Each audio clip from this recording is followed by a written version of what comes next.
ጾም የትጋት ምንጭ ነው። ትጋት የሚገኘው ከጾም ነው። ሰው በልቶ ትጉ ሊሆን አይችልም። ጾመው የት ለመድረስ ነው ነው ሐሳቡ። ይሄን እንዲመለስልን ነው። አብይ ጾምን የምንጾመው የት ለመድረስ ነው? መቼስ 40 ቀን እየጾምን ነው። 40 ቀን ጾመን የት ነው የምንደርስ?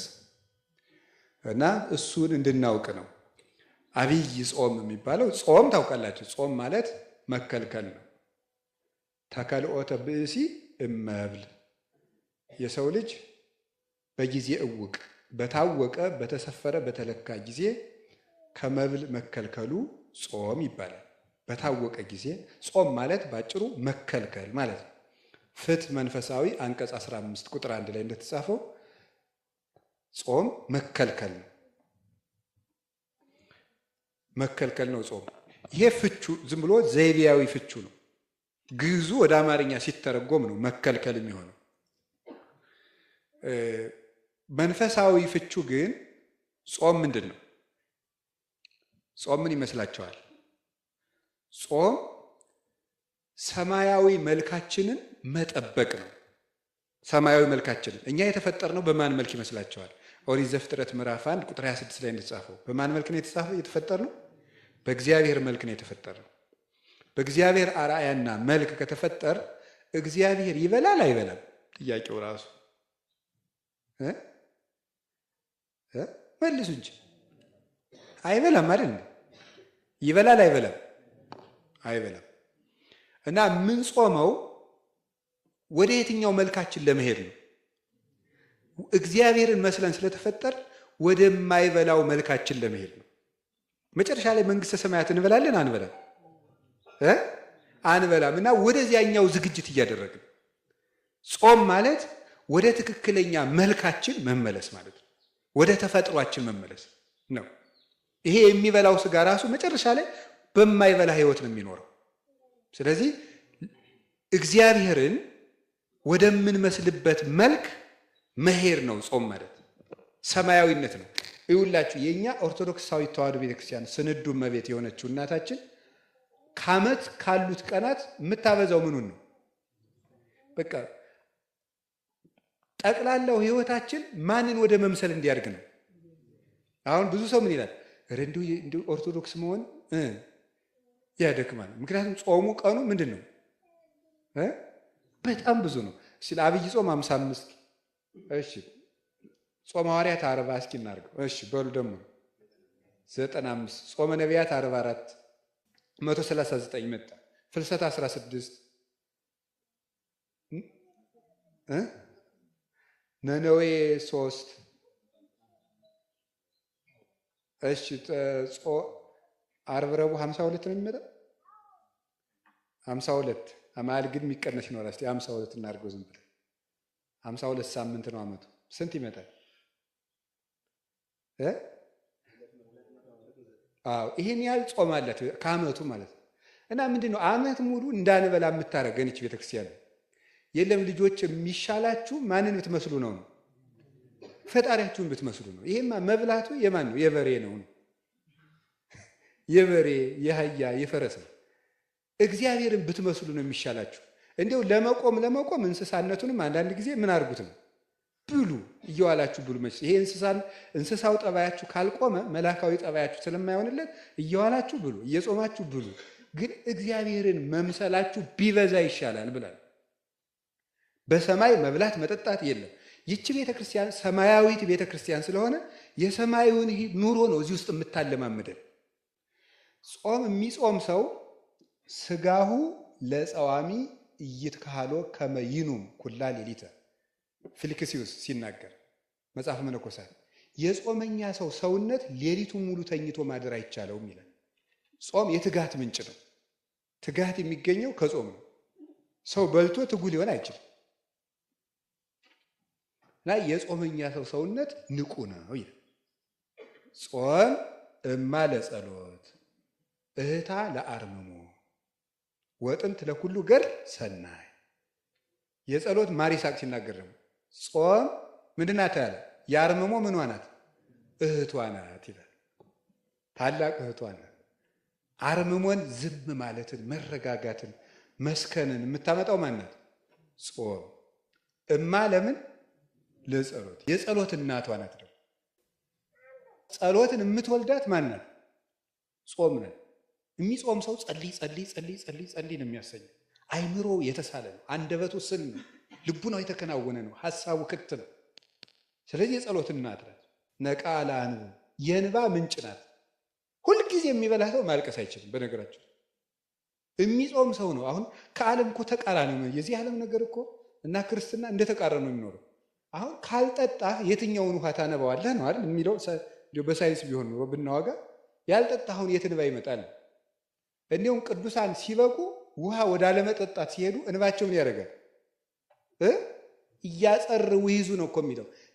እንባቸው ፈጽሞ የማይቆም ነው የሚሆነው እንደ ሰንዋ፣ ለዚያውም አይን የማይቆጠቁጥ ያለ ስስት የሚወርድ እንባ ነው የሚኖራቸው። የእነ አቡነ ገብረ መንፈስ ቅዱስ፣ የእነ አቡነ ተክለ ሃይማኖት፣ የእነዚህ ከዋክብት እንባቸው ምንጭ ነው። የክርስቶስን ሕማም እያሰቡ ማለት ነው። የእንባ ምንጭ፣ የጸሎት እናት፣ የአርምሞ እህቷ ማናት? የጥንት የገድል የተጋድሎ ሁሉ መጀመሪያ ጾም ነው።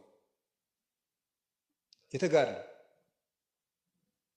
ሙሴ 40 ዓመት ህዝብን የመምራትን ገድል የጀመረው ምን በማድረግ ነበር? በመጾም ነው የጀመረው። ክርስቶስ ራሱ መድኃኒታችን ኢየሱስ ክርስቶስ ዓለምን የማስተማር ገድልን የጀመረ ምን አድርጎ ነው? መጀመሪያ ጾሞ ነው። ሁሉ ነገር ተጾሞ ይጀመራል። ልንገራችሁ፣ አንድ ሰው ገበታ አለ። ገበታው ውስጥ ውሃ እርጥብ ሲሆን ነው ደረቅ ሲሆን ነው ትንኝ የሚመጣው? እርጥብ ሲሆን ነው አይደለም? አዎ እርጥብ ሲሆን ነው። እንደዚህ ሁሉ ከማይጾም ሰው ሰውነት ማን ይሰበሰባል? አጋንንት ይሰበሰባሉ። አጋንንትን ዝንብ ወይም ትንኝ አድርጓቸው ይሰበሰባሉ። ከደረቁ አይሰበሰቡ። አጋንንት ከበው የሚያስጨንቁት የማይጾምን ሰው። የሚጾምን ሰው አይፈትንም ማለት እንዳልሆነ ሁሉ ማለት ነው። እሱ ራሱን የቻለ ጎዳና አለ። ስለዚህ ያስጨንቃሉ። ጥያቄ፣ እሳት እየነደደ እንጨት ብንጨምርበት እሳቱ ምን ያደርጋል? ይጨምራል። እንጨቱን ወጣ ወጣ ብናደርገውስ ይጠፋል እንዲህ እሳቱ? አዎ። እንጨት ምንድን ነው? ምግብ። እሳት ምንድን ነው? እንደዚያ ነው። ስለዚህ እንጨቱን ወጣ ወጣ ስናደርገው እሳቱ ምን ያደርጋል? ይጠፋል ነው። ጾም ታጸምም የተባለ ለዚህ ነው። ጭጭ ነው የምታደርገው፣ እረፍ የምትለው እንጨቱን መቀነስ ነው። ይሄ ነው ጾም። ከዚያ አብይ ጾም እንፈታ ነው። አብይ ጾም ደግሞ ታላቅ ጾም፣ ከጾም ደግሞ በላይ ታላቅ ጾም የተባለው ጾም ነው። ይሄ ለምንድን ነው አብይ ጾም ታላቅ ጾም የተባለው የሚለው? አብይ ማለት ታላቅ ማለት ነው። ጾም ነው፣ ፈታ ነው። ጾም ማለት ይሄ ነው ብለናል። አብይ ጾም ታላቅ ጾም ነው። ለምንድን ነው ታላቅ ጾም የተባለው? የመጀመሪያው የጾመው ምንድን ነው? አብይ እግዚአብሔር ነው የጾመው።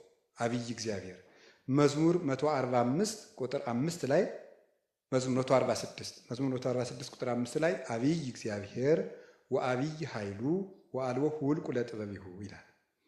እግዚአብሔር ታላቅ ነው፣ ኃይሉም ታላቅ ነው፣ ለጥበቡም ቁጥር ስፍር የለውም ይላል። እግዚአብሔር ታላቅ ነው፣ ኃይሉም ታላቅ ነው፣ ለጥበቡም ቁጥር ስፍር የለውም። እግዚአብሔር ታላቅ ነው፣ አብ ነው። ኃይሉም ታላቅ ነው፣ ወልድ ነው። ለጥበቡም ቁጥር ስፍር የለውም፣ መንፈስ ቅዱስ ነው። ስለዚህ እግዚአብሔር ታላቅ ነው፣ ኃይሉ ታላቅ ነው ሲባል ክርስቶስ የእግዚአብሔር ኃይል ይባላል። አንደኛ ቆሮንቶስ ምዕራፍ 1 ቁጥር 26 ላይ እንደነገረን እስመ ክርስቶስ ኃይለ እግዚአብሔር ውእቱ፣ ክርስቶስ የእግዚአብሔር ኃይል ነው። የእግዚአብሔር ኃይል ይባላል። የአብ ኃይሉ ይባላል፣ ክንዱ ይባላል። የሰው ኃይሉ በክንዱ እንዲገለጥ የአብ የመንፈስ ቅዱስ ኃይላቸው በወልድ ተገልጧልና ይላሉ ሊቃውንት። ስለዚህ አብይ እግዚአብሔር ታላቅ የሆነ ገናናው እግዚአብሔር የጾመው ጾም ስለሆነ አብይ ጾም ይባላል። ደስ አይላችሁ? እግዚአብሔር የጾመውን ጾም መጾም ማለት ነው። ንጉሱን ተከትሎ መዝመት ማለት እኮ ነው። ዘመቻችን አጋንንትን ለመዋጋት ነው። ንጉሱን ተከትሎ የምንከተለው ንጉስ ደግሞ በረሃብ ብንከተለው ጦም የሚያሳድር አይደለም።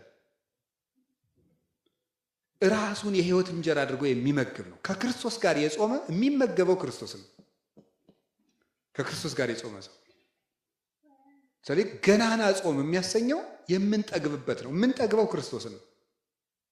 ከንጉስ ጋር የተራበ ንጉሱ በነገሰ ጊዜ የንጉስ ማዕድ ይሳተፋል። ከክርስቶስ ጋር የተራበ ሰው ክርስቶስን መመገብ ይችላል። ይሄ ጾም የምንራበው ከክርስቶስ ጋር። ጾመ ነቢያትን ስንጾም ነቢያትን የእናንተ ረሃብ ረሃባችን ነው ማለታችን ነው። እናንተ ጽድቅ ፍለጋ ነው የተራባችሁ ነው። እንሳተፋችኋለን አባቶቻችን። ሐዋርያትን ስንጾም የእናንተ ረሃብ ረሃባችን ነው።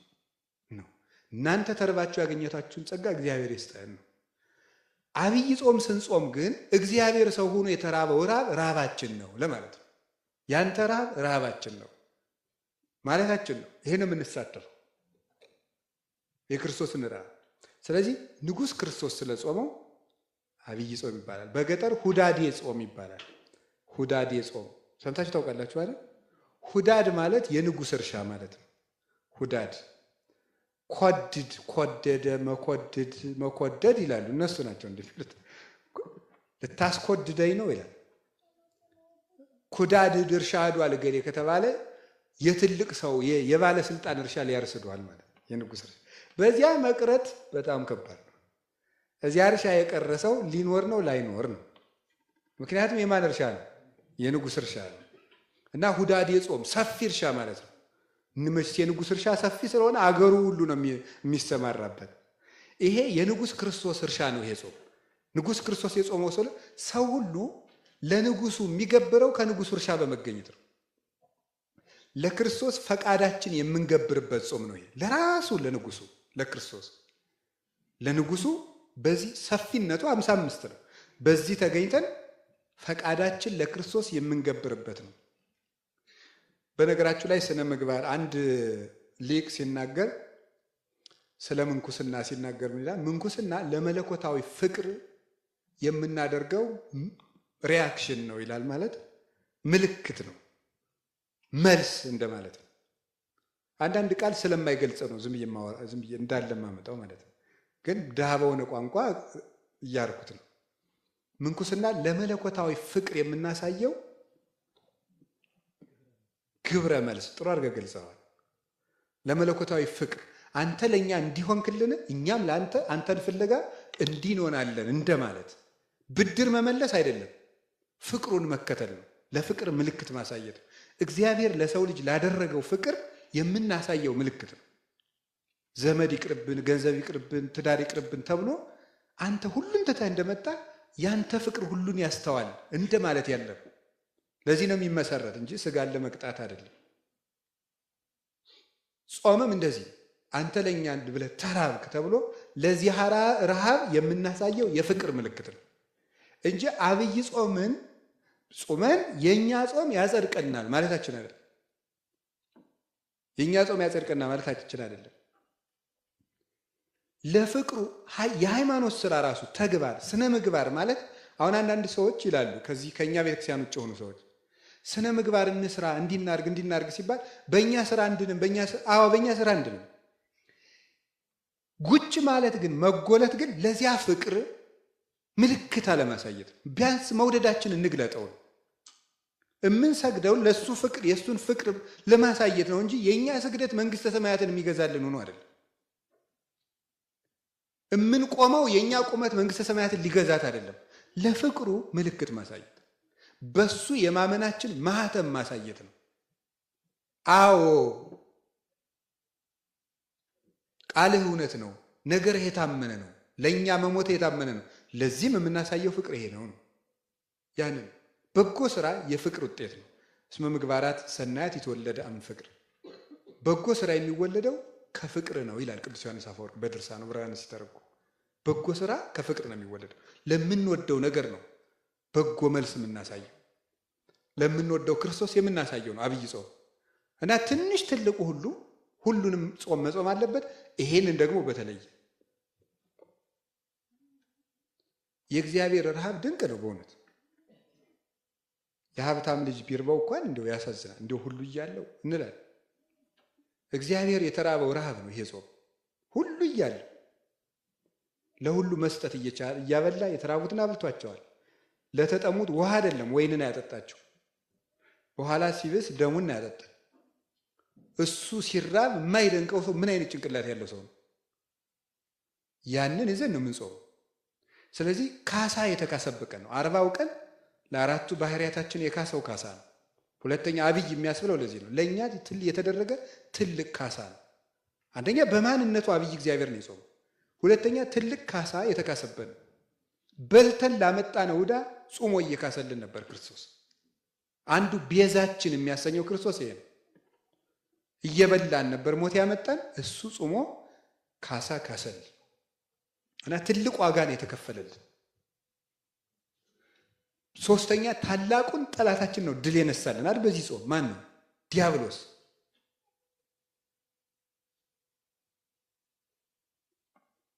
እምደ ጸላኢ ዘአልቦ ምህረት ያለው ቅዱስ ኤፍሬም ምህረት የሌለውን ጠላታችን ነው የቀጠቀጠልን። ትልቁን ጠላታችን በዚህ ጾም ቀጥቅጦታል። በትዕቢት ቢመጣ በትዕቢት ነበር ቀድሞ ከገነት የወጣ ነው። በትህትና አድርጎ በስስታችን ነበር ሔዋንን ዋፍተዋ ለሔዋን ቢቢ የሚያደርግ ስስት ነበር ገነቱ ነበር። እሱን አጠፋ።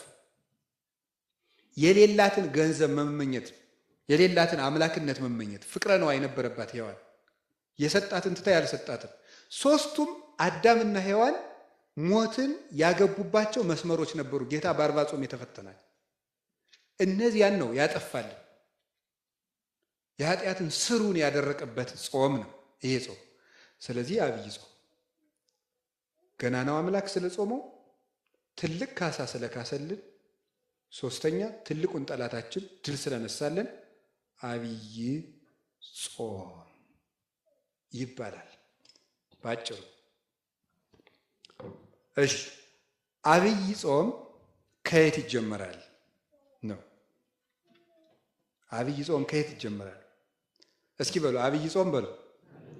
እሺ ከየት ይጀመራል? መልሱ እስኪ። ከዘወረደ በሉ እስኪ። አዎ አብይ ጾም ከዘወረደ ይጀመራል። አሁን የአብይ ጾም ምንድነው ርዕሳችን? ንገሩኝ እንጂ። ጉዞ ነው። የአብይ ጾም ጉዞ ከየት ነው የሚጀመረው ነው? የአብይ ጾም ጉዞ የሚጀመረው ዘወረደ ነው። ዘወረደ ማለት ነው እሱ ዘወረደም ላይሉ ነው። ከሰማይ የወረደውን ክርስቶስን ይዘን የምንጀምረው። የአብይ ጾም መጀመሪያ ክርስቶስ መውረዱን መከተል ነው መጾም ማለት። አምላክ ስጋ መሆኑን መከተል ነው ጾም። ዘወረደ እንደኛ ቤተክርስቲያን የሚያስደንቅ ቤተክርስቲያን የለም። በእውነት ቤተክርስቲያን አንዲት ናት። ግን በመዋቅር ደረጃ በኢትዮጵያ ኦርቶዶክስ ተዋሕዶ ቤተክርስቲያን ያለው ስርዓት ድንቅ ነው። ይሄ የሆነው ደግሞ በታላቁ መብራታችን በቅዱስ ያሬድ ምክንያት ነው። እና ዘወረደ ብሎ የሰራልን እሱ ነው። ጾሙ ከዚህ እንጀምር ተገልጦለት ነው። ሌሎቹ ዘወረደ አይሉትም፣ ሌላ ስም ነው ያለው በሌሎች አብያተ ክርስቲያናት ስም። የእነሱም ድንቅ ነው። እግዚአብሔር በየስልቱ ይመለካል። ሃይማኖት እስካለ ድረስ ነውር የለው።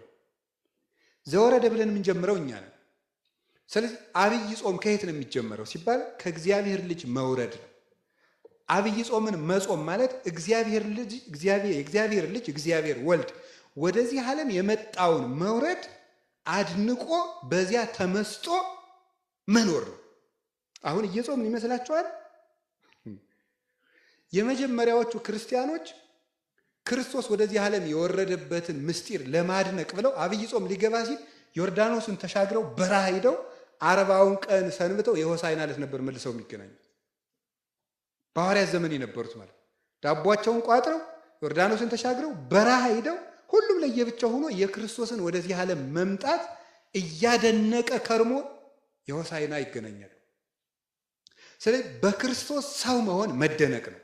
ዘወረደ ገባ ጾም ገባ ሲባል ዘወረደ ስንል እግዚአብሔር እኮ እኛን ለማዳን መጣ ብሎ በዚህ ተደንቆ ጾሙን መጀመር አላችሁ አይደለም? ያው እግዚአብሔር ወደዚህ ዓለም መጣ የሚለውን እንዲደንቀን መሆን ነው። ደንቆን ከጾም ነው ጥሩ ነው። እንዲደንቀን አንድ ሁለት ነገሮች እንደው ሊቃውንቱ ከተናገሩት ልንገራችሁ እስቲ። እግዚአብሔር ወልድ ወደዚህ ዓለም መምጣቱን ይዘን መደነቅ እና እዚያ ጋር የምናደርገዋል። አሁን በዘወረደ ሳምንት ማድረግ ያለብን ነገሮች አሉ። በዘወረደ ሳምንት የመጀመሪያው ማመን ማድነቅ ነው። የምናደንቀው ሰው ሆኖ ወደዚህ ዓለም የመጣበትን ምስጢር ነው። ቅዱስ ዳዊት ምን ብሎ ነበር የተናገረው? አጽነነ ሰማያተ ወረደ ነው ብሎ ነው የተናገረው። የሚያስደንቅ ነገር ነው። ለምንድን ነው ሰማይን ዝቅ ዝቅ አድርጎ መጣ የሚለው? እስኪ በሉ። ሰማይን ዝቅ ዝቅ አድርጎ መጣ። አንድ የበረሃ መነኩሴ የተናገረውን እንገራቸው። ለሰው ልጅ ደግሞ ትሕትና ምንድን ነው አለ። እኔ በጣም ነው የሚደንቀኝ የዚህ መነኩሴ ንግግር ስሰማ። ለሰው ልጅ ትሕትና አይገባውም፣ ለሰው ልጅ የሚገባው አቅሙን ማወቅ ነው ይላል። ምክንያቱም አፈር ትሕትና የለውምና ይላል። ምክንያቱም አፈር መጀመሪያ ምን ያደርገ ነው? የወደቀ ነው። አፈር ወዴት ዝቅ ይላል? ትቢያ አይደለ? አንተ የተፈጠርከው ከምንድን ነው? ከአፈር ነው። አንተ ትሁት ልትባል አይገባም። አንተ አቅምህን ነው ማወቅ ያለብህ። ትሁት ሊባል የሚገባው ማን ነው? ክርስቶስ ነው። ካለ ማንነቱ ወደማይመጥነው የመጣ እሱ ነው። እኛ ሁሉ ነገር ዝቅ ብንል ይመጥነናል፣ መጠናችን ነው። ብንሰደብ መጠናችን ነው። ብንታማ መጠናችን ነው። መሬት ላይ ብንቀመጥ መጠናችን ነው። ለሱ ግን ሁሉ የማይመጥነው ነው። ሁሉ ያለው የሌለው ሆኖ ሲመጣ ነው እንጂ ትሕትና ደግሞ ሰው ምን ትሕትና አለው ይላል። አፈር ትሕትና አለው እንዴ? ሰው እኮ በነገራችን ላይ ነፍሱ ወደ ክርስቶስ እየቀረበች ስትሄድ ራሱ የራሱ ባደል ከራሱ እንትን ነው የሚወጣ። እዚህ ቅርፍት ታውቃላችሁ? የእንቁላል ቅርፍት። ከዚያ ቅርፍት መውጣት ነው የሚጀምረው። ይበር ነፍሱ ትበራለች። አሁኛ እኮ ትንንሽ ነገር በተነካን ቁጥር የምንበሳቸው የት ውስጥ ነው ያለ ነው? እዚያው ቅርፊት ውስጥ ነው። እዚያው ቅርፊት ውስጥ ስለሆነ መንደፋደፍ ነው እዚያው ውስጥ። እንዲሁ መንፈስ ቅዱስ መቼ እንደሚፈለፍለን እግዚአብሔር ይርዳን። በእውነት እዚህ ቅርፍታችን መቼ እንደሚያወጣል እዚያው ምንደፋድ። ሰው ነፍሱ ወደ ክርስቶስ እየተጠጋች ሲሄድ ከራሱ ማዕቀፍ ከራሱ አጥር ያወጣና ክርስቶስን እያየ መደነቅ ነው። የራሱን ነገር እየረሳ ነው። የኋላውን እየረሳ ወደፊት ምን እላለሁ ነው ያለ ቅዱስ ጳውሎስ። እረሳለሁ፣ የኋላውን እረሳዋለሁ፣ ወደፊት ነው የሚሄደው። ራሱን የሰራውን የራሱን ታሪክ እየዘነጋ አይኑ ክርስቶስ ላይ ነው የምታረው። ዘወረደ የሚባለው እግዚአብሔር ሰማይን ዝቅ ዝቅ አድርጎት መጣ ነው። በጣም ነው የሚገርመኝ። ዝም ብላችሁ ሰማይን ዝቅ ዝቅ አድርጎ አንተ አሁን ምን ዝቅ ታደርጋለህ? ሰማይ የለ ምድር የለ፣ ምን ነው ዝቅ የምታደርገው? እኔም ማለት እኮ ነው አንተ ስል በነገራችሁ ላይ ማለት ሁላችንም ምን ነው እኔ ዝቅ ማለው ምናችን እናደርጋለን? እኛ ዝቅ ያላለ ምን ኑሮን ምናችን ነው ዝቅ የሚለው? ሰማይን ዝቅ ዝቅ አደረገው እኮ ያለው ምንድን ነው? ቅዱስ ዳዊት የሚለው አረ ልብ በሉ እያለ እኮ ነው። ምኑን ነው ዝቅ ዝቅ ያደረገው? ትልቅ ትልቅ ነገሩን እኮ ዝቅ አድርጎት መጣ ነው። ሰማይ እንጂ ስለ ሰማይን ይዞ ተዚህ ወርዶ አይደለም። ሰማይ ወደዚህ ዝቅ ቢል አትደነቁ? አሁን ይህ ሰማይ ዝቅ እያለ ቢወርድ አይደንቃችሁ? አይገርማችሁ? ክርስቶስ ከዚህ በላይ የሆነ ነገር ነው ዝቅ አድርጎ የመጣ። ልዕልናውን ዝቅ አድርጎ ምልአቱን ወስኖት ርቀቱን አግዝፎት ዝቅ አድርጎ ሰማያት ያላቸው እነዚህ ናቸው። ምልአቱ፣ ስፋቱ፣ ርቀቱ፣ መንግስቱ፣ እበዩ፣ ልዕልናው ብለው 7 ያደርጓቸዋል ሊቃውንቱ። እነዚህን ነው ዝቅ ያደርጋቸው። እንዴ ንጉሥ እኮ ከድሃ ቤት ምሳ ሲበላ ብናየው አይደንቃችሁ? እፎ ቤተ ነዳይ አደረክም ምስኪን ነው። እንደ አንድ ንጉሥ እንዴት ያሉ ንጉሥ ናቸው! ቆሎ እኮ በሉ ተብሎ ይደነቃል። እኔ ቤት እኮ ቅራሪ ቀምሱልኝ ተብሎ ነገ የሚፈርሰው ሰውዬ በሶስተኛው ቀን ብንሄድ አፍንጫችን ይዘን የሚያስመልሰን ሰውዬ እኮ ነው ንጉሱ ነው የሚደነቅ። ክርስቶስ ዝቅ ብሎ በእኛ መንደር ሲመጣ አይገርማችሁ? በእኛ መንደር ሲመጣ የእኛን ልብስ ለብሶ እንደኛ እያለቀሰ እንደ ሕፃናት እታች ወከመ ሕፃናት በከየ እንደ ሕፃናት እያለቀሰ ሰው ታቅፎት እንዲሁ ጾም እኮ ነው። ይሄ ነገር ነው ዘወረደ ጾሙ እዚህ ነው የሚጀመረው። በዚህ ስትመሰጥ ጾሙ ደስ ይላል ማለት ነው። በዚህ ነው የምንመሰጠው። ይሄንን ነው ሊቃውንቱ ያደነቁት። ክርስቶስ ወደዚህ ዓለም መጣ ሲባል የምታዩት ነገር አለ። ምንድን ነው የምታዩት? አንደኛ ኃጢአታችን ምን ያህል ከባድ እንደነበር ተመልከቱ። እግዚአብሔርን ከሰማይ ያስወረደ ኃጢአት ነበር የሰራነው። አንድ መልአክ የማይመልሰው ኃጢአት ነበር የሰራነው። ምን አንድ መልአክ መላእክት ሁሉ ተደምረው ሊመልሱት የማይቻል ኃጢአት ነው የሰራነው። እግዚአብሔርን የሚያስወርድ ኃጢአት ሰርተን ነበር። የዕዳችን መጠን ተመልከቱት። ሁለተኛ እንደዚህ ያለነውን ደግሞ ምን ያህል እንደሚወደን ለማሳየት ነበር። ርዩ መጠን አፍቀረን እንዘ ጸሩን ይህነ ለእግዚአብሔር ተሳሃለን በሞተ ወልዱ። እግዚአብሔር ምን ያህል እንደወደደን ተመልከቱ አለ ቅዱስ ጳውሎስ። ጠላቶቹ ነበርን እኮ ግን ወደደን ያለ አኮ በአምጣነ ጌጋይን ዘኮንና ሐሳበ ጸጋሁ ለእግዚአብሔር። የእግዚአብሔር የምሕረቱ የቸርነቱ ብዛት መጠን እንደ በደላችን መጠን አይደለም የሆነብን። ስንጠላው ወደደን፣ በልጁ ሞትም ታረቀን። ይኸውላችሁ ኢየሱስ ክርስቶስ ወደዚህ ዓለም በመምጣቱ የነገረን ይሄንን ነበረ። ከካህሊነቱ ይልቅ ፍቅሩ ነበር የቀደመበት። ሶስተኛ የሚያሳየው ሰው ምን ያህል ክቡር እንደሆነ ነው። ሰው ምን ያህል ክቡር እንደሆነ ያሳያል። ምን ትዑቱ ሰብ ከመ ትስክሮ ወምን ትዑቱ ጓለ እመሕያው ከመ ተሐውጾ። ሰውን ሰው ሁነ ሥጋ ለብሰህ በምሕረት ትጎበኘው ዘንድ ሰው ምንድን ነው? እንዲሁ ሰው ምንድን ነው? አንተ ሰው እንድትሆንለት ሰው ምንድን ነው? ቸርነትህ ነው እንጂ ማለት ነው። ቅዱስ ዳዊት ይሄን ነበር ያለ መዝሙር 8 ላይ። ሰው ምንድን ነው? አንተን ሰው ያደርግሃል? እንደው ቸርነትህ ነው እንጂ ሰው እንድትሆንለት እንደው ሰው ምንድን ነው? ሰው ክቡር። የቅዱስ ዳዊት አንክሮ ነው፣ ጥያቄም አንክሮው ሰው ምን ያህል ክቡር ቢሆን ነው አንተ መጥተህ ምን ያህል ክለት ማለት ነው። አንዱ ፍቹ የሞት ክለት። አንተ በአንተ ደም የተገዛ ሰው ምን ያህል ክቡር ቢሆን ነው እንደማለት። እረ ሰው ምን ያህል ነው?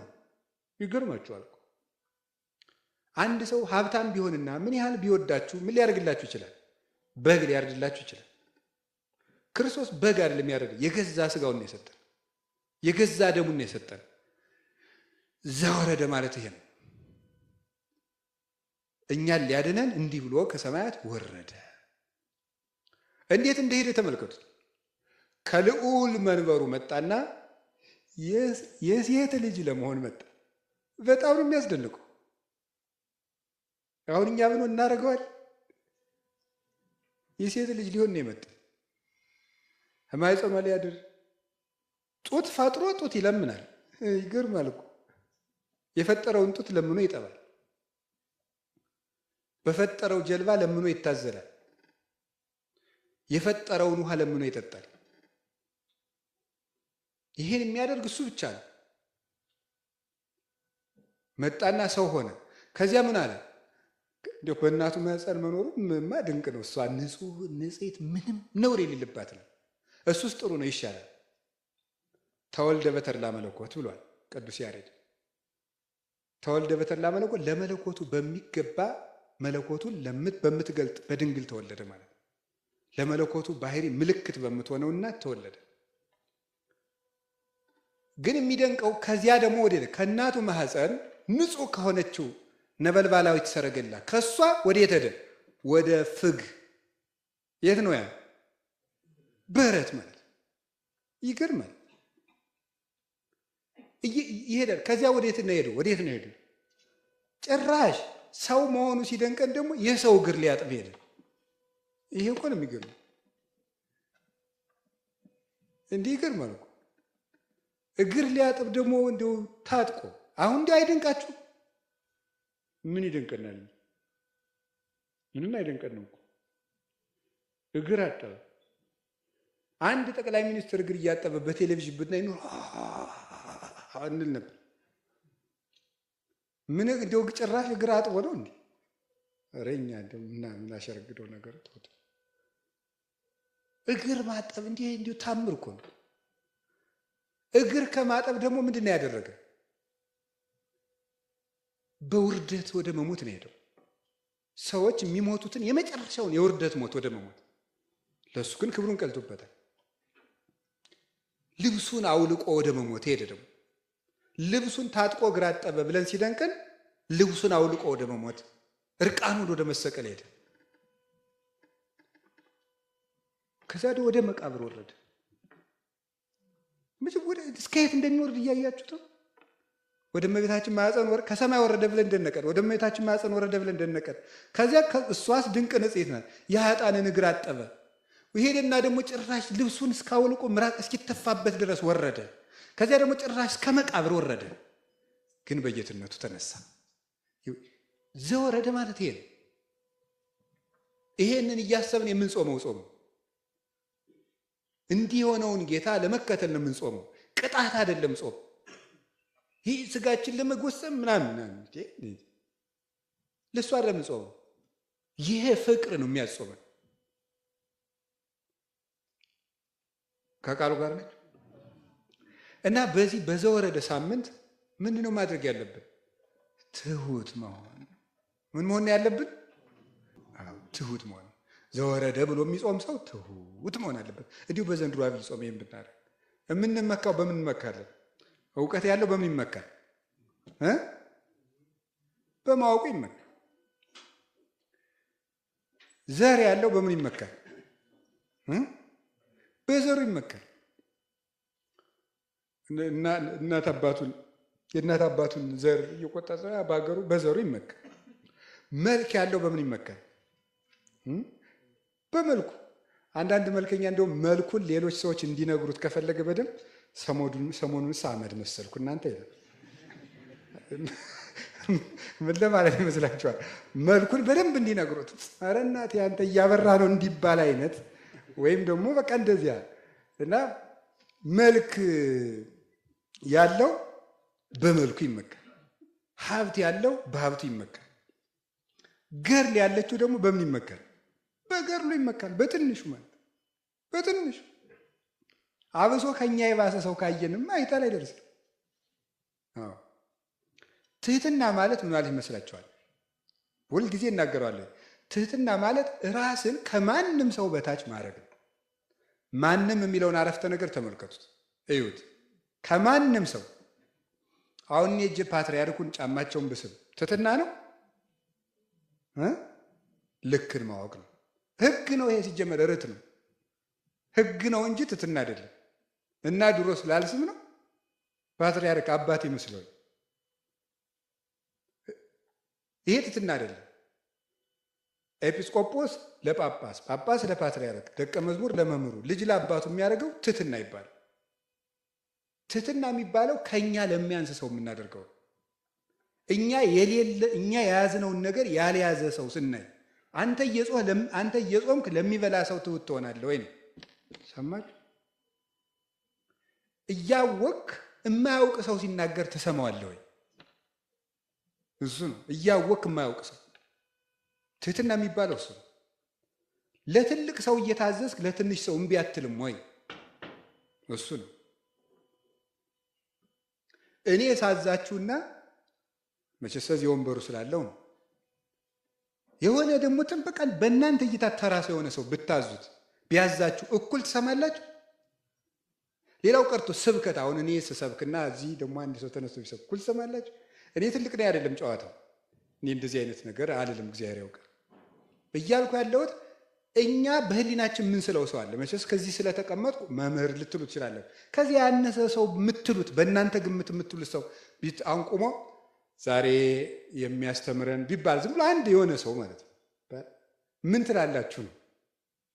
ይህ እኮ ነው ችግራችን ማለት ነው። ቀድመን ሰው እንደማይረባ እንወስንበታለን።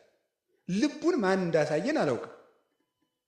ይገርማል እኮ እገሌ እስከዚህ ነው ብለን ልኩን አውጥተን ሰፍረን 80 ኪሎ 100 ኪሎ ብለን ራሳችንን እንደምረን ጨምቀንሰን ጽፈን እንጨርሳለን። ከዚያ በኋላ አንሰማም። አንዳንድ ጊዜ ከኛ ከናቅናቸው ሰዎች እውነት ይገኛል። ሶስና ስትገደል ታውቃላችሁ። ልትገደል ተብሎ ሲፈረድ አንድ ወጣት ልጅ አይደል እኔ ከዚህ ሴት ከደሟ ንጹህ ነኝ ያለ ከረበናቱ ሁሉ ይልቅ ዝም ብሎ ከወጣቶች ጋር ያለ አንድ ልጅ እስከዚያ ተሰምቶ የማያውቅ ልጅ ማን ነው? ዳንኤል ነው። እዚያ እኮ ነው ልዕልናው የተገለጠ። እስከዚያ ድረስ የለም። ሁሉ ሰው በሀገር ያለው ህዝብ ሁሉ ሶስና ትገደል ትገደል ትገደል ትገደል ብሎ ወስኗል። ያ ሰው ምና እኔ ከደሟ ንጹህ ነኝ ምንድን ነው ያሉት? እስኪ በል እንስማ። እስመ እግዚአብሔር አልሐቀከ በማእከሌነ፣ እግዚአብሔር ከኛ በላይ አድርጎሃል፣ እስቲ ተናገር አሉት። ቆይ እኔ ልፈትናቸው እነዚያ ሰዎች። ፍትህ ገለጠ ማለት ነው። እውነት ከማን እንዳለች ከትልቅ ሰው ይሁን ከትንሽ ሰው፣ ከለበሰ ይሁን ከተራቆተ፣ ከተሾመ ይሁን ከተሻረ፣ እውነት ከሁሉም ሰው ትመጣለች። ጆሮን ለማንም መክፈት፣ ዓይንን ለሁሉም ሰው ለአንዱ ከፍ ለአንዱ ዝቅ አለማድረግ፣ ራስን ከሰው ጋር አለማነጻጸር፣ ለገሌ እንዲህ ተደርጎ ለእኔ ሳይደረግልኝ አለማለት፣ አዎ ለገሌ ይገባዋል እኔ አይገባኝም ማለት፣ ነቀፋን በምስጋና መቀበል፣ ትልቅ ቦታ ሳይሰጠኝ አለማለት ትሕትና ነው። እስቲ ለክርስቶስ የቀረበ ወንበር አምጡ አለ ነገሩ እንጂ አለ ወይ? እስቲ ክርስቶስ የተወለደበትን የወርቅ አዳራሽ አምጡት አለ በሉ ነገር እንጂ የለም። እኛ እንኳን በአቅማችን እኮ ስሞት በዚህ ገንዙኝ እንላለን። እሱ ለአሟሟቱ እንኳን ክብር ሰጥተውታል? አልሰጡትም እኮ። በዝቅተኛ ኑሮም ልንኖር እንችላለን። መከራን በምስጋና መቀበል። ውሃ ለምኖ ሐሞት ነው የተሰጠው አይደል? አንዳንድ ጊዜ በጎ እየሆንኩ ለምንድን ነው መራራ ነገር የሚገጥመኝ ልንል እንችላለን። ክርስቶስ ውሃ ለመነ፣ የሰጡት ምንድን ነው? ሐሞት ነው። ከዚህ ዓለም ውሃ ስትለምኑ ሐሞት ሊቀርብላችሁ ይችላል። ይህ ዓለም እንደዚህ የሰጠነውን አይሰጠንም፣ የጠየቅነውን አያመጣል። ግፍ ነው የሚሰጠን ዓለም። በኦሪት ዘዳግም ላይ 2 አይነት ሚዛን በቤት ውስጥ አታኑር ይላል።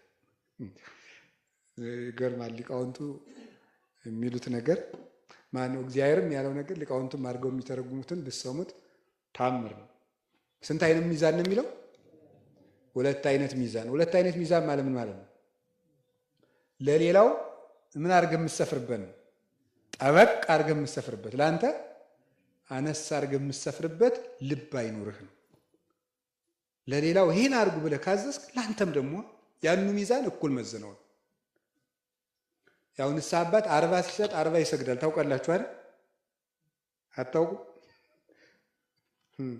አባቶች እኮ ንስሐ አባት ሁኑ ሲባሉ ለምን እምቢ እንደሚሉ አታውቁም? መከራ አለዋ።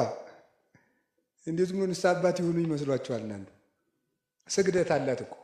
ካቃተው ቢያንስ 40 ከሰጠ ስንት ይሰግዳል? 20 ይሰግዳል ቢያንስ። ስለዚህ ስግደት ሰጥቶ ቁጭ የለም። አንዳንድ ጊዜ እንደው የቄስንም ድካም እንድታውቁት ብዬ ነው በዚያው።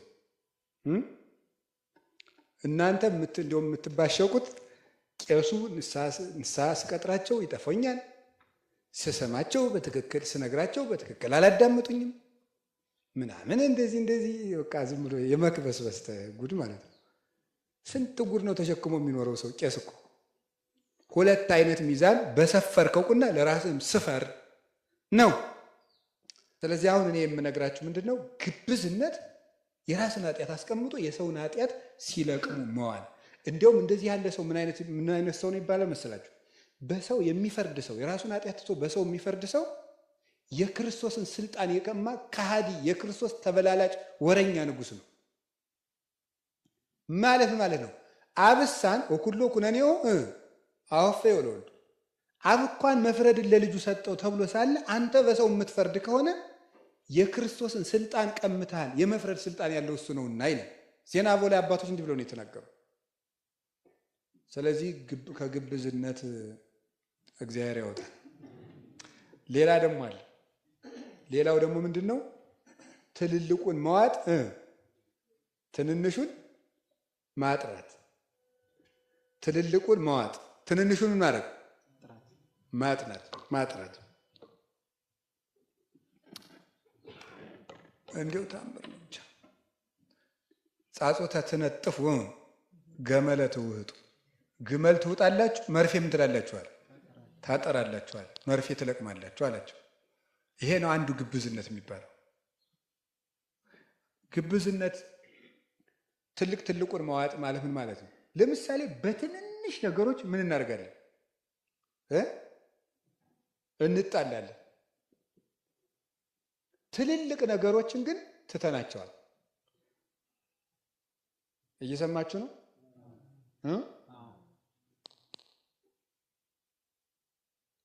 እሺ፣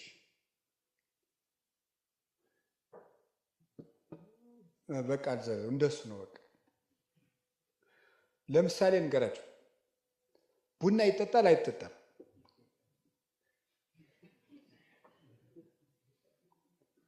ቡና ይጠጣል አይጠጣም? በቃ ጥሩ። እኔ አሁን ቡና ይጠጣልም አይጠጣምም አልልም። መልሱ ሌላ ጊዜ እነግራቸዋለሁ፣ ርዕሰ ጉዳይ ስላልሆነ ማለት ነው። ግን በቡና መጨቃጨቅ ራሱ ኃጢአት አይደለም? ልንገራችሁ፣ ቆይ እውነቴን እኮ ነው። ትንሹን መልቀም ማለት ምን አለው? ነፍስ መግደል አለ የለም? አለ። ጥንቆላ የለም? መጠን ያጣ ግብረ ሰዶማዊነት የለም? አለ። ዘረኝነት የለም? ክደት በዝቶ የኢትዮጵያ ምዕመናን በሙሉ ወደ ክደት የተወሰዱ አይደል? በየሜዳው ሄደው እዚያ የሚዘለው የሚጨፍረው እኮ ከኦርቶዶክስ የወጣ ነው። አላያችሁት? ያ እየተወሰደ እኛ ቡና ይጠጣል አይጠጣም፣ ይጠጣል አይጠጣም። ይኸውልህ ግመል ውጦ ምን መጥፋት ነው? መርፌ መጥፋት ማለት ይሄ። በትልልቅ ርዕሰ ጉዳዮች ላይ መወያየት ሲገባል፣ በምስጢረ ሥላሴ በምስጢረ ሥጋዌ ቤተክርስቲያን እንዴት እንጠብቅ፣ የወጡትን እንዴት እንመልሳቸው፣ ያሉትን እንዴት እንጠብቃቸው ማለት ሲገባል ይጠጣል አይጠጣም። ሊቅነት ሲጀመር ጉዳይ መሆኑ ራሱ እኮ የሚገርመኝ ነው። እየሰማችሁ ነው? አረ እንደው የማንለው ነገር የለም። ብንዘረዝረው ብዙ ምንለው ነገር አለ።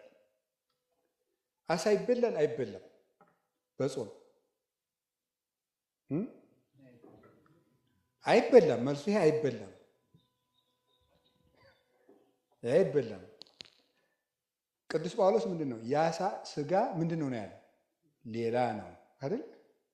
የአሳ ጎመን አላለም። የአሳ ምንድን ነው ያለ? ስጋ ነው።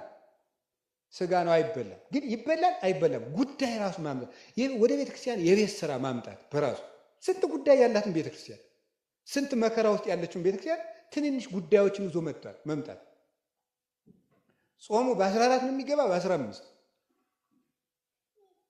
በቃ ከጾም ከ14 12 ጀምረ ጾም ምንድን ነው በ15 በ14 እያሉ መጨቃጨቅ ራሱ ቅዱስ ሲኖዶስ የወሰነው ውሳኔ አክብሮ መቀበል አንድ። እረ ጾም አንሶኛል ካል አንድ ህዳር 1 ጀምረ ጾም። በዚህ ነው የሚገባ። ይሄ በራሱ ግመልን መዋጥ ነው። ይሄ ቤተ ክርስቲያን የቤት ስራ ውስጥ ናት፣ መከራ ውስጥ ናት። ስደት እየተሰቃየች ነው ያለችው። በብዙ ሰዓት እየተጠበሰች ነው። አይን ያለው ሁሉ በቀይ አይኑ የሚያይ ቤተ ክርስቲያን ነው። እግር ያለው ሁሉ የሚፈጥን እሷን ለማቃጠል ለማጥፋት ነው።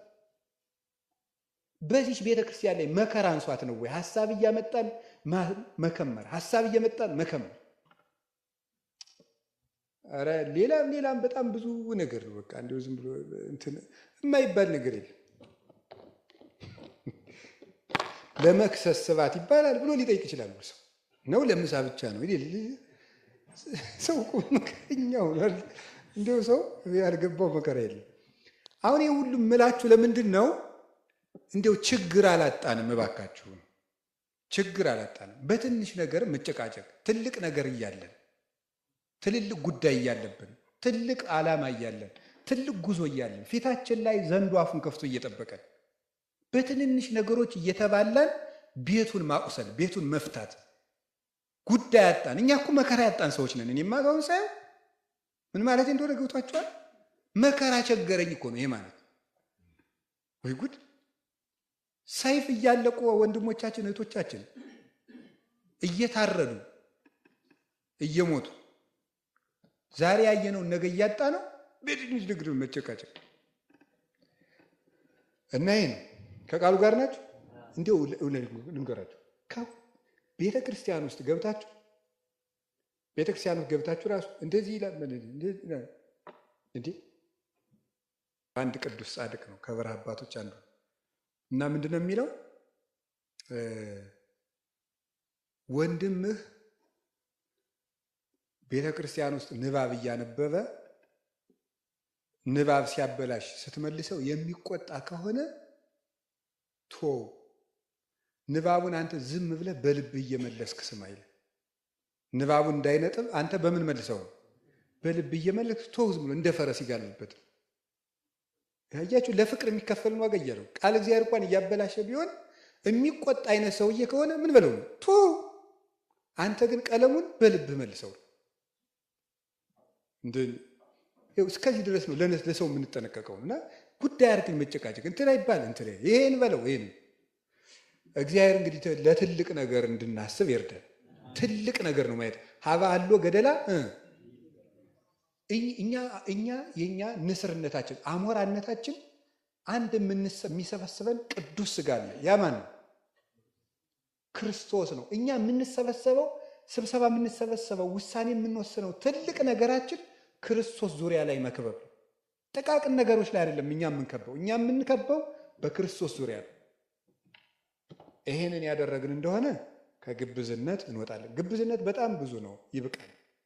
ከዚህ ንጹህ መሆን ነው። አይሁድ ለምሳሌ ያደረጉትን እንገራቸው። ለምሳሌ የአይሁድን ግብዝነት ላሳያቸው። ሰውየው እጁ እንደዚህ ብሏል፣ እንደዚህ ያለ ነው እድሜ ዘመኑ። ደግሞ አንዲቱ ደግሞ ከተፈጠረች ጀምሮ ምንድናት? ጎባጣ እንደ መሬት የቀረበ የተሰፋች ነው። ጌታችን ሴትዮ ያደርግና ቀና በይ አለ። የዚያች ሴትዮ ደስታ አስቡት። ከተወለደች ጀምሮ ጎባጣ ቀጥ ስትልና አሰበችው ሮጣ ስትደርስ ሰርታ ስትበላ ተመልከቱ። ያችን የታሰረች ፈታ መጥተው ምን እንዳሉ ሰምታችሁ? ሰንበት ነው ዛሬ። እንዲሁ እኮ ታምር እኮ ነው። ቁጭ ብላችሁ ዝም ብላችሁ አስቡት ማለት ነው። ይህ ሰው የእድሜ ዘመን ማሰሪያ ሲፈጠር በሰንበቱ እንዴት ትፈታል? ሰውየው እንዲህ ብሎ የኖረ ነው። እጅን ዘርጋረው እንዲህ ያለ አብረው መደስ ሲገባ ሰንበት ነው። የአይሁድ ነገር መቼስ ዛሬም እኮ ስትሄዱ እኮ ያስቃል። ስልክ ለምሳሌ በሰንበት አይደውሉም ዛሬ እስራኤል ውስጥ። ለምን? ሰንበት እንደዚህ መነካካት ማለት 09 ምናምን ሲነካኩ ሰንበት እንዳይሻር ማለት እና ስልኩን በኪሱ ይዝና ግን የሚፈልገው ሲሆን አውጣና ደውልልኝ ይላል። ይሄ ሊፍት ራሱ የፎቅ ሊፍት አለ። የፎቅ ሊፍት ላይ በሰንበት እንትን አይዘጉም ሊፍቶቹ ራሳቸው በሲስተም እንዲሄዱ ነው የሚደረግ። ለምን? ሊፍቱን ሲያረጉ ሰንበት እንዳይሻር ማለት ነው። አቤት አቤት አቤት አቤት አቤት አቤት ጻድቃን እንደው ከተዘጋባቸው ናማ ይሄንከው ብለው ያስነካሉ። ያው እንደዚህ ዛሬ እኮ ነው። ዛሬ እስራኤል ውስጥ እንደዚህ ነው የሚደረገው። መኪና አይነዱም እንዴ? መኪናማ አይነዱ። አሁን ድረስ እስራኤል ውስጥ መኪና የማይነዳበት ሰፈር አለ። በጣም የኃይለኞቹ አይሁዳውያን ሰፈር እዚያ እየነዳ ብትሄድ ወግረው ይገድሏል። አሁን የእስራኤል መንግስት ተው በቃ በዚህ ሰፈር አትንዱ ብሎ አስቆሟል። እንደዚህ ያደርጋሉ። ከዚያ ስበሉ ክርስቶስን ወግሮ መግደል ግን መርፌ ማጥራት ምን መዋጥ ነው? ግመል መዋጥ ማለት ይሄ ነው። እኛ የአብርሃም ልጆች ነን። ኧረ አብርሃም እንዲህ አላደረግም ማለት አብርሃም መንገድ ዳር ቤት ሰርቶ የወጣ የወረደውን የሚያበላ ሰው ነው። እናንተ ግን እኔን የምትገድሉ ናችሁ አላቸው። ይኸው እንደዚህ ናቸው። ሰንበት እንሽራለን ይላሉ፣ የሰንበትን ጌታ ይሰቅላሉ። እንደዚህ ነው። እኛም እኮ እንደዚህ ነን። ለትንንሽ ሕጎች ተጠነቃቂዎች እንላለን። የሰው ልብ ግን ወግተናል። ይሄን ነው የምነግራቸው። ግብዝነት ንጹህ መሆን። ከዚያ ምን ሆነ አድርጉ ነው ያለ? ፊታችሁን ምን በሉ ነው ታጠቡ። ይሄ ንስሐ ግቡ ነው። ስለዚህ እንዲያው በቃ ከዚያ ፊት አንገራችሁ። ከፊታችሁ ታጠቡ በፊት የሚቀድመው ምንድን ነው? ስትጾሙ ራሳችሁን ተቀቡ አለ። ራሳችሁን ተቀቡ ማለት ራስ የተባለ ማን ነው? ልብ ነው። ቅባት የተባለ ምንድን ነው? ፍቅር ናት። ራስ ለምንድን ነው ሲባል ራስ የበላይ እንደሆነ ሕዋሳትን ሁሉ የሚመራቸው የሥነ ምግባር ሁሉ አለቃ ማን ነው? ልብ ነው። ሰው ራሱን ከተቆረጠ እዚያ በኋላ ምንም ይሞታል። ሰው ልቡ በቂም ከተበላሸ በቃ ተበላሽቷል። ከዚያ በኋላ ራስ ያለው ለዚህ ነው። አንድ ሰው የሚሞተው ራሱ ሲቆረጥ። ልቡ ከተበላሸ አንድ ሰው ጾሙ፣ ጸሎቱም፣ ስግደቱም፣ ምጽዋቱ ተበላሽቷል፣ ሙቷል። ሰው የሞተ ሕዋስ ነው ማለት ነው። ይህን ራስን ልብ አድርጉት። ሕዋሳትን ጾም፣ ጸሎት፣ ስነ ምግባር አድርጓቸው። እነዚህ ሁሉ አብረው ይወድቃሉ።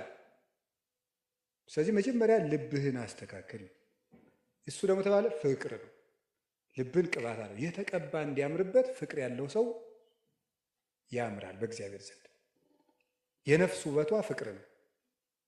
ሰው ራሱን ተቀብቶ ፊቱን ተቀብቶ እንዲያምርበት ልቡ ፍቅር ያለው ሰው እሱ ውብ ነው።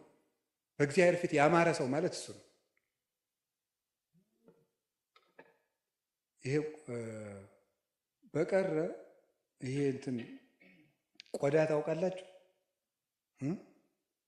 ቆዳ የከብት ቆዳ አታውቁ? እና እሱ እንትን ይሄ ለመሶብ ለመታጠቂያ ለምናምን ይደረጋል። መጀመሪያ ምንድን የሚያደርጉት? ያደርቁታል። ያንን እንዴት ከራራ እንደሆነ ታስታውሱታላችሁ? ወግቶ እኮ ይጥላል፣ ሰብሮ ይጥላል። እርጥቡ በሬው ሊታረድ ሲያሰጡት ነው። እንደዚያ ከራራ የሆነ ሰው እያለ ሰው አለ፣ እንደዚያ ቆዳ ማለት ነው። ሲለፋ ግን መኝታ ይሆናል። ጎርባጣ፣ ለሰው ሁሉ መጎርበጥ አይገባም። እንግዲህ ፍቅር ይኑራችሁ። ልባችሁን ከምን አንጹት ነው? ከቂም አንጹት ነው። የንጽህና ሳምንት አይደል? ከዚያ በኋላ ምን እናድርግ ነው? እንዲያው ቂምም እዘን ሰንብተናል፣ ኃጢአትም ነግሶብን ሰንብቷል። በዝሙትም በሌላውም በውሸቱም በስርቆቱም በአመንዝራነቱ በዚህ ሁሉ ረክሰናል።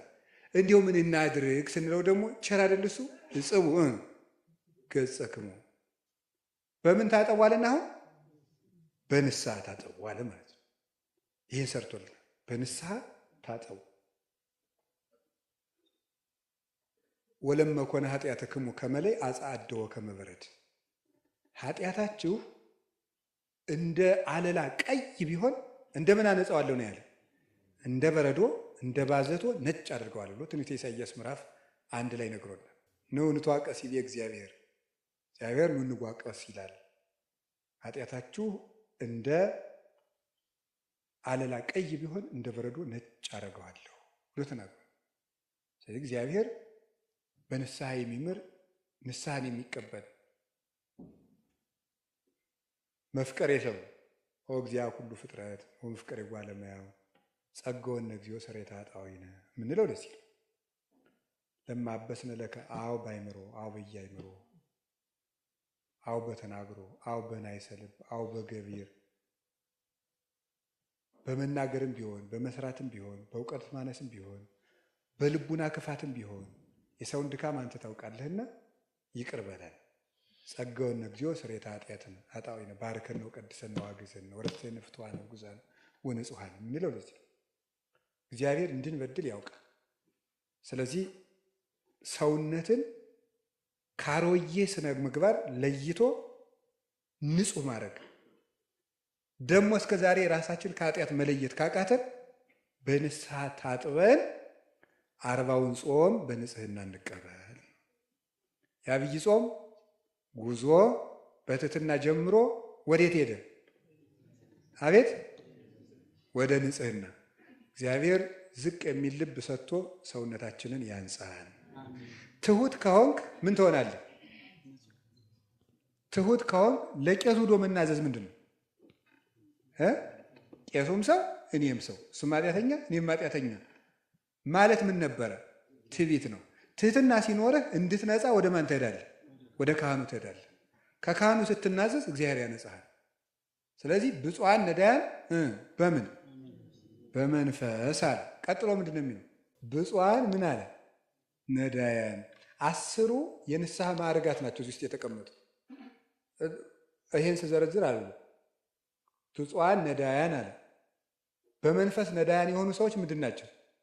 ንዑዳን ክቡራን ናቸው። ራስህን ድሃ አድርገህ ራስህን ንቀህ ዝቅ ስታደርግ ወዴት ትሄዳለህ?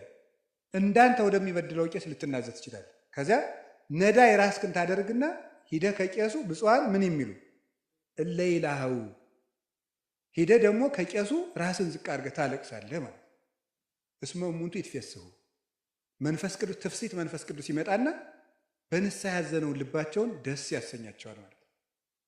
ስለዚህ ትህትና ወደ ንጽህና ይወስዳል ማለት ወደ ትህትና ይወስዳል። ወደ ትህትና ወደ ንስሐ ይወስዳል። ንስሐ ደግሞ በክርስቶስ ደም ወደ መንጻት ይወስዳል። እንግዲህ በቅድስት ዐቢይ ጾም ከትህትና ወደ ንጽህና ያደርሳል።